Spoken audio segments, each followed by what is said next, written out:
Сіздерге құрметті қатысушылар, 4-ші сабаққа қош келдіңіздер. Бүгін біз сіздерге 4-ші сабақтың тақырыбын түсіндіретін боламын. Ашатын болсаңыздар, бірінші тұрған бізде listening, яғни тыңдалым. Мұнда бізде мәтінді тыңдап, және де мәтіннің орнын толтыру керекпіз.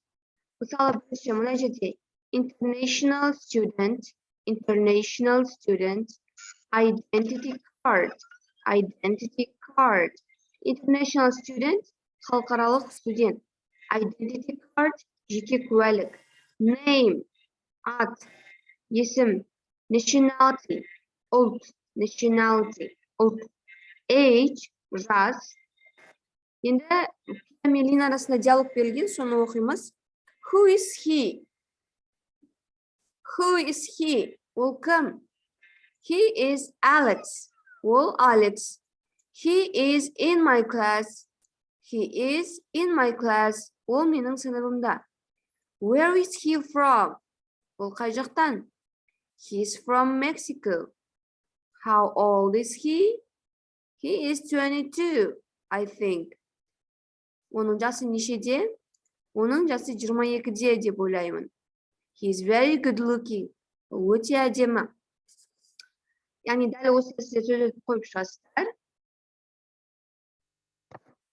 Одан ары қарай мұнда сіздерге тыңдалым берілген. Мәтінді тыңдап отырып, сіздер мына жердегі сөздерге, яғни бос орындарды толтыру керексіздер. Мысалында бірінші тұрған he is in my class. Яғни ол менің сыныбымда. Қазір мен сіздерге аударып берейін. How are you? Қалың қалай? I'm fine, and you? Мен жақсымын, өзіңше? I'm fine too. Менің де жағдайым жақсы. This is Alex. Мынау Alex. He is in my class. Ол менің сыныбымда. Alex, this is Pia. Alex, мынау Pia. Pia. Hi, Alex. Сәлем, Alex.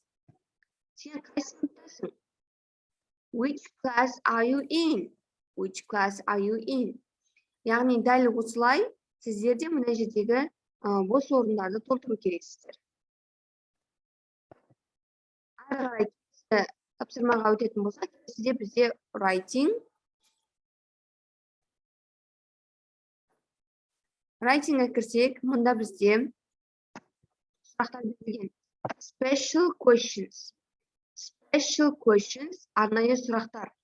Яғни WH questions деп атайды болады. Мына жерде тұрғанда WH questions. Яғни WH-пен басталатын сұраулы сөйлемдердің барлығы осылай аталады. Және де бұл сұрақтар ол сұраулы сөйлемдерде ең бірінші орында қойылады. Мысалында what, не, what time, сағат неше, who, where, қайда, how, қалай, how old, нешеде, how many, қанша, when, қашан.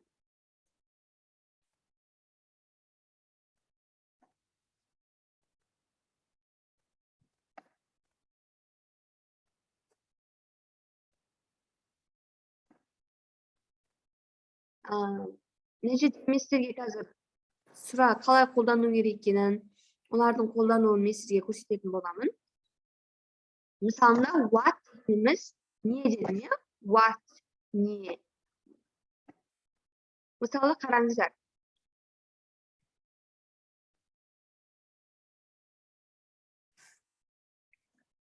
What, сенің атың кім? What is your name?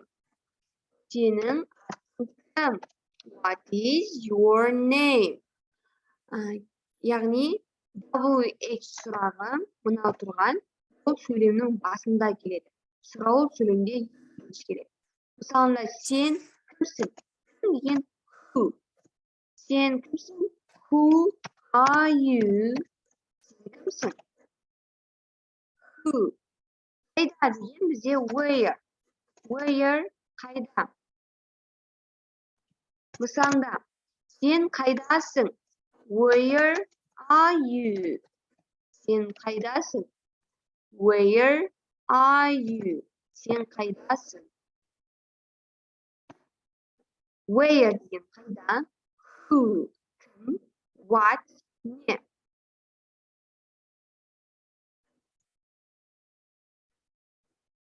Не?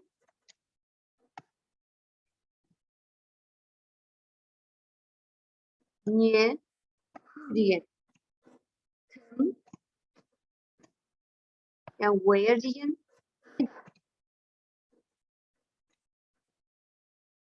Одан ары қарай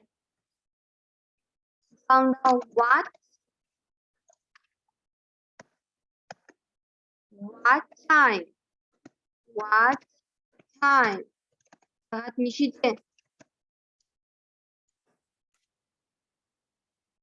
Жаңағы айтып кеткендей, міне мына жерде тұр WH сұрақтары ең бірінші сұрау сөйлемде ең бірінші келеді, сөйлемнің басында келеді.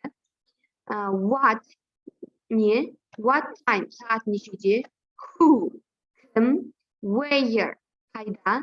How? Қалай? How old? Нешеде? How many? Қанша? When? Қашан? She's a girl. Ол қыз. Яғни сұрақ не болу керек? Ол кім деген болу керек, иә? Ал ол кім деген бізде ағылшын тілінде who. Who is she? Ол кім? Ол қыз. She's a girl. Қараңыздар, келесіде it is 5 to 3. 3-ке 5 минут қалды дейді. Яғни сағат сұрап тұр.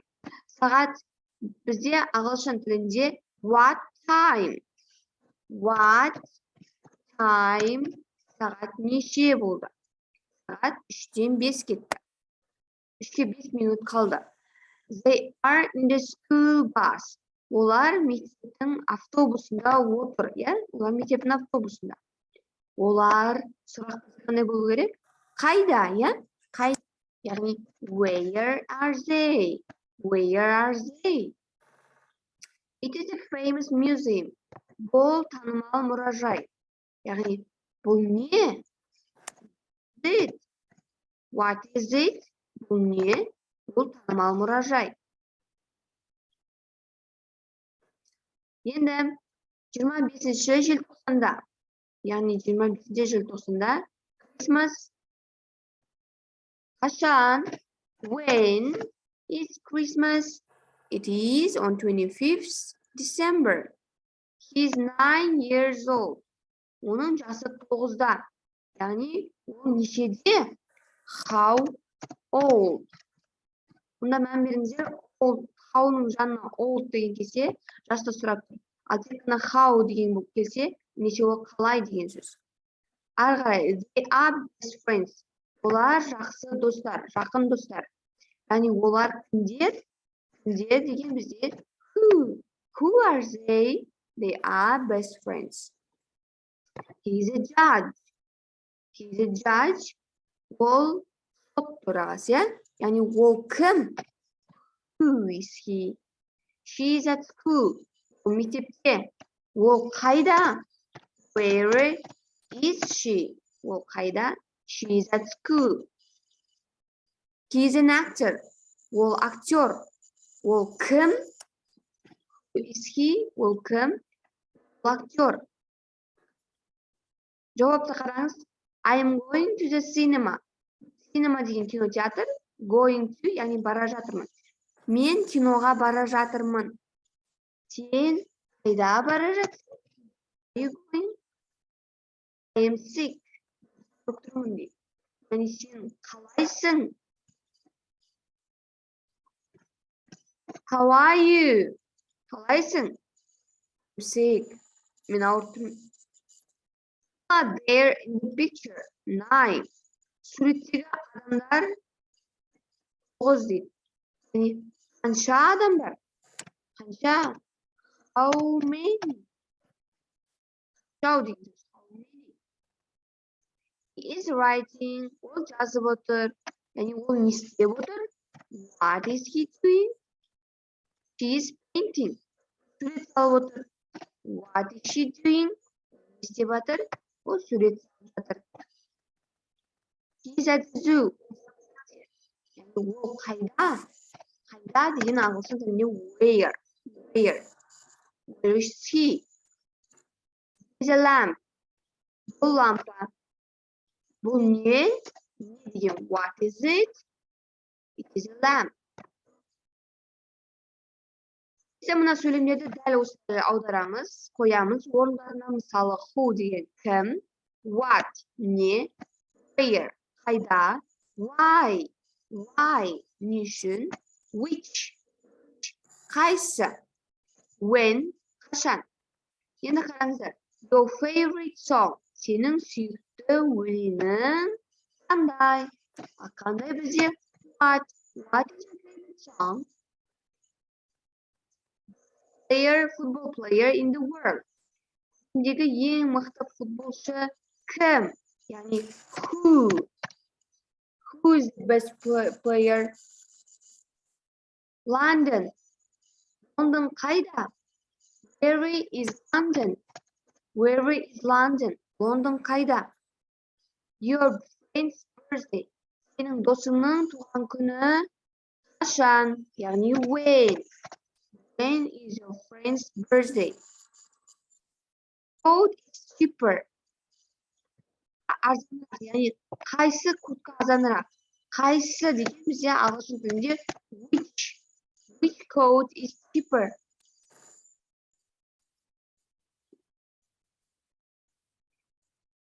Are you so nervous? Are you so nervous? Сонша ашуланып тұрсың, иә? Неге сонша ашуланып тұрсың? Яғни why are you so nervous? Hometown. Туған қалаң. Өзінің туып өскен қалаң. Қайда? Where is your hometown? Сенің туып өскен қалаң қайда? Is a better singer. Madonna or Lady Gaga? Жақсы әнші Madonna ма Lady Gaga ма? Қайсысы жақсырақ? Қайсы деген ағылшын тілінде бізде which is a better singer?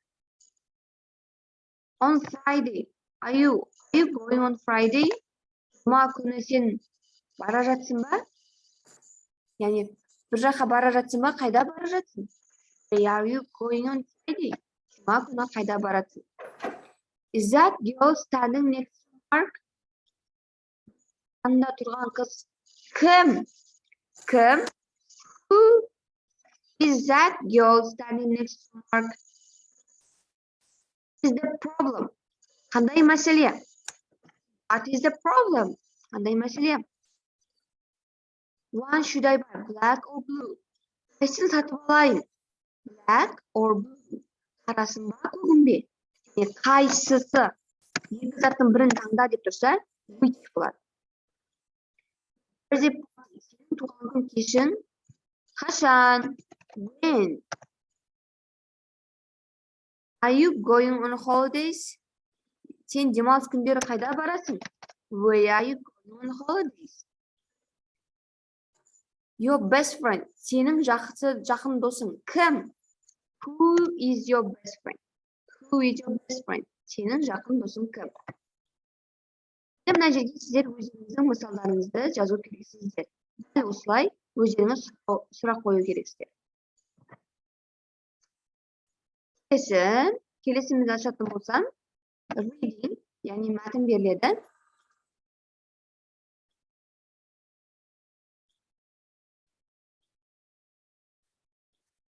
A wonderful family. Менің керемет отбасым. I live in a house near the mountains. Мен таудың жанындағы үйде тұрамын. I have two brothers, one sister, and I was born last. Менің екі ағам және бір әпкем бар. I was born last. Мен соңғы туылғанмын. My father teaches mathematics. My mother is a nurse at a big hospital. Ана математикадан сабақ. Үлкен больницада медсестра. My brothers are very smart and work hard in school. Менің ағаларым ақылды және олар мектепте жақсы оқиды. My sister is a nervous girl. Менің әпкем ашуланшақ. But she's very kind. Kind. Өте жақсы. Kind. My grandmother also lives with us. Әжем ол да бізбен бірге тұрады. Live. Тұру. She came from Italy when I was 2 years old. Ол Италияға менің 2 жасымда келді. She has grown old, but she's still very strong. Ол қазір қартайды, иә? But she's very strong. Мықты. She cooks the best food. Ол жақсы тамақтар жасайды. My family is very important to me. Менің отбасым маған өте маңызды. We do lots of things together. Біз бірге көп нәрсені жасаймыз. My brothers and I like to go on walks in the mountains. Менің ағам және мен ұнатамыз long walks, яғни ұзақ жаяу жүргенді таудың арасында. Ұнатамыз дейді. My sister likes to cook grandmother. Менің әкем әжеммен бірге тамақ істегенді жақсы көреді. On the weekends, демалыс күндері, we all play board games together. Яғни барлығымыз бірге ойын ойнаймыз. We laugh and always have a good time. Біз қуанамыз және де уақытты жақсы өткіземіз. I love my family very much. Мен көремін. Енді осы мәтін бойынша бізде астында сұрақ. My mother is кім деді? Doctor, writer, waitress, nurse. My house is near the үйім ненің жанында деді? Monastery, Italy, city, mountains. Жанында. Mountains. How old was I when my grandmother came?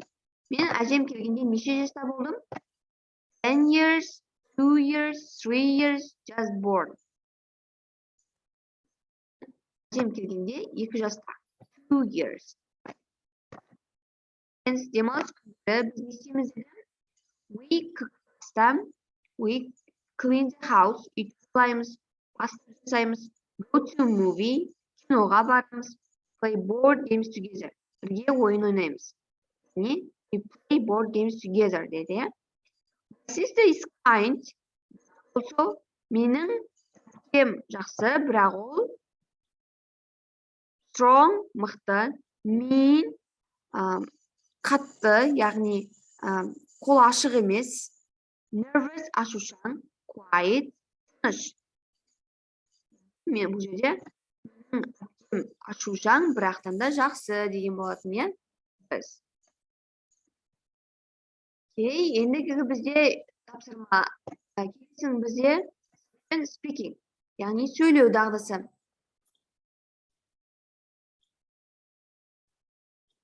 Әрі қарай келетін болсақ, яғни мұнда бізде WH question, speaking cards. Speaking cards, сөйлеу карталары, яғни food, тамақ жайлы сіздерге 4 сұрақ. Осы сұрақтарға жауап беру керексіздер. What is your favorite dish? Сенің сүйікті тамағың қандай? Жауап бересіздер. Менің сүйікті тамағым мынандай деген сияқты. Why do you like it? Why деген не үшін? Не үшін жақсы көресің? Why do you like it? When do you eat it? Оны қашан жейсіз? How often do you cook it? How often? Қаншалықты жиілікте сіз оны жасайсыз? Hobby. Hobbies. What are your hobbies? Сіздің хоббилеріңіз қандай? Why do you like them? Не үшін жақсы көресіз? Не үшін айналысқанды жақсы көресіз онымен? When did you start them? Қашан бастадыңыз? Мына жерде микрофонды басу арқылы сіздер сұрақтарға жауап беріп, мана орындайсыздар. Бізде homework тапсырмасын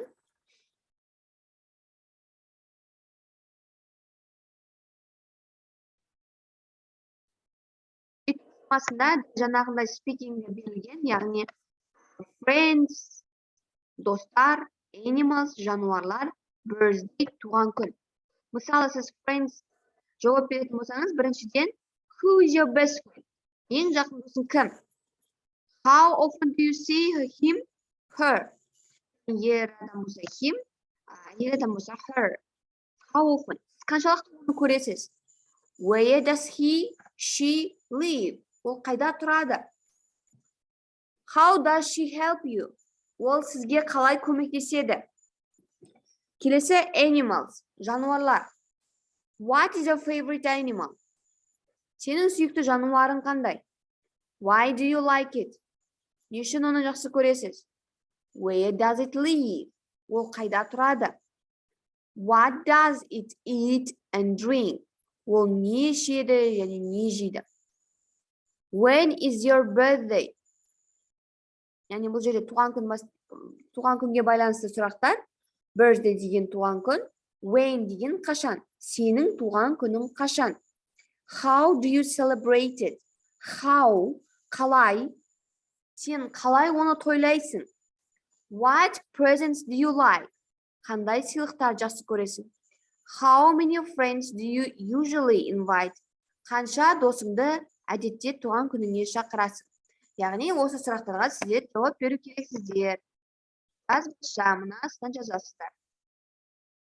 Бізде грамматика бойынша бізде 20 сұрақ берген, яғни алдыңғыда мен сіздерге көрсеткендей дәл солай жасайсыздар. Мысалында бұл жерде where, what, how, why, when, who деген сұрақтарды қою керексіздер. Мысалында where қайда, what не, how қалай, why не үшін, when қашан, who кім.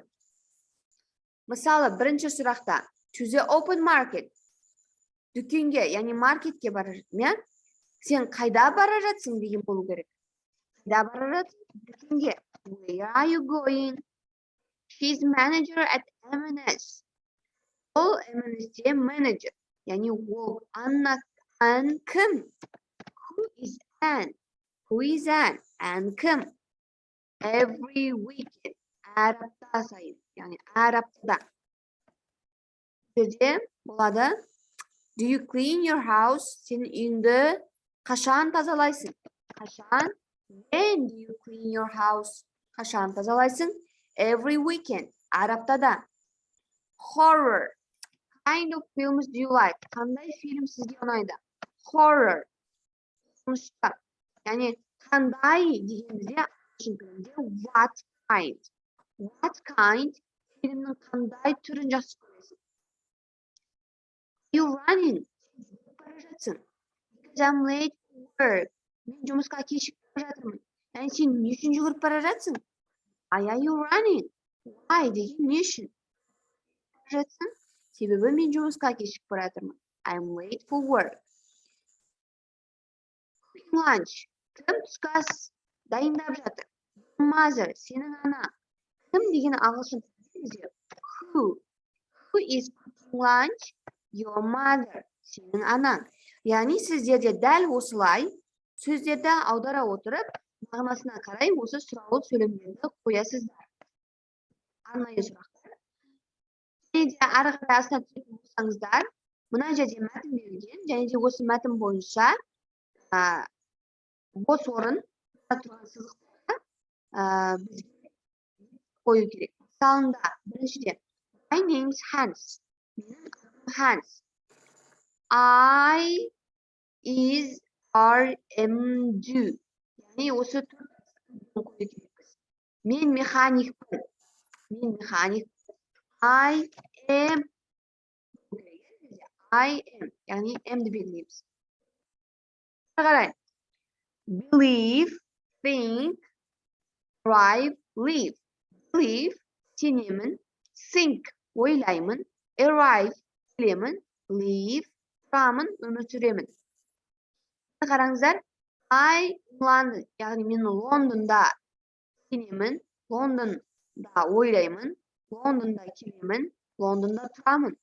мағынасы жағынан бізде live келеді. I live in London. Мен Лондонда тұрамын. I brother and sister. Менде бар деген ағылшын тілінде have. I have a brother and a sister. Менің ағам және әпкем бар. Келесі, my sister is university student. Менің әпкем университетте студент. She teach. Үйрету, learn, үйрену, study, оқу, use, қолдану. Ол медицинаны оқиды. Studies. She studies medicine. She is going to be a doctor. Ол дәрігер болайын деп жатыр. My brother doesn't want. Менің ағам қаламайды университетте не істегенді? Goes. Менің ағам университетке барғанды қаламайды. Doesn't want to go болады. Бұл жерде to infinite қосамыз, міндетті түрде to қосамыз. Себебі ағылшын тілінде екі етістік қатар келсе, ортасына to етістігі келу керек. To сөзі келу керек. Мысалына қараңыздар, мына жерде want дегеніміз жерде go дегенде етістік. Яғни екі етістік біріккен кезде ортасына to келеді. Want to go. He wants to be mechanic like me. Ол мен сияқты механик болғысы келеді. Яғни себебі ағылшын тілінде because he wants to be a mechanic like me. Себебі he comes, ол келеді, and works, helps, is angry with, shouts at. Works жұмыс жасайды, helps көмектеседі, angry өкпелейді, shouts at айқайлайды. Ол мен сияқты механик болғысы келеді дейді. Яғни ол маған келеді, менің дүкеніме әр жексенбі күндері маған келеді, және де ол маған көмектеседі болу керек. Яғни helps. Comes, he helps me. He hasn't finished his education yet. Ол оқуын әлі аяқтамады. His education, ол оқуын аяқтағаннан кейін, he's thinking of бірге жұмыс жасағысы келеді. Яғни, ол оқуын аяқтаған соң, after his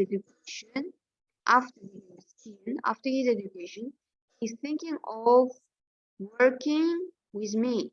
Ол менімен жұмыс жасауды ойлап отыр. Яғни think of-тан кейін gerunde келеді. Gerunde дегеніміз ing, яғни жалғанады. We will, біз бірге бизнес бастаймыз.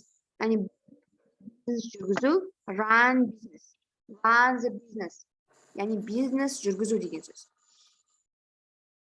Дәл осы сіздер де үй тапсырмасын тыңдайсыздар. Ары қарай не жаққа барсаңыздар, мұнда тыңдалым берілген.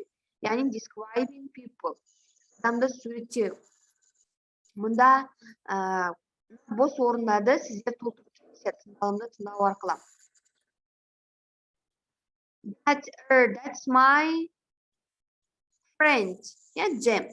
Анау менің досым Джем. That's his girlfriend Lucy. Анау оның дос қызы Люси. Дәл сияқты мына жердегі бос орындарды сіздер толтырасыздар. Friend. Сіздердің ары қарай сіздерде үй тапсырмаңыз жоқ, тек осы 4 тапсырма ғана берілген. Назарларыңызға рахмет. Goodbye. Bye bye.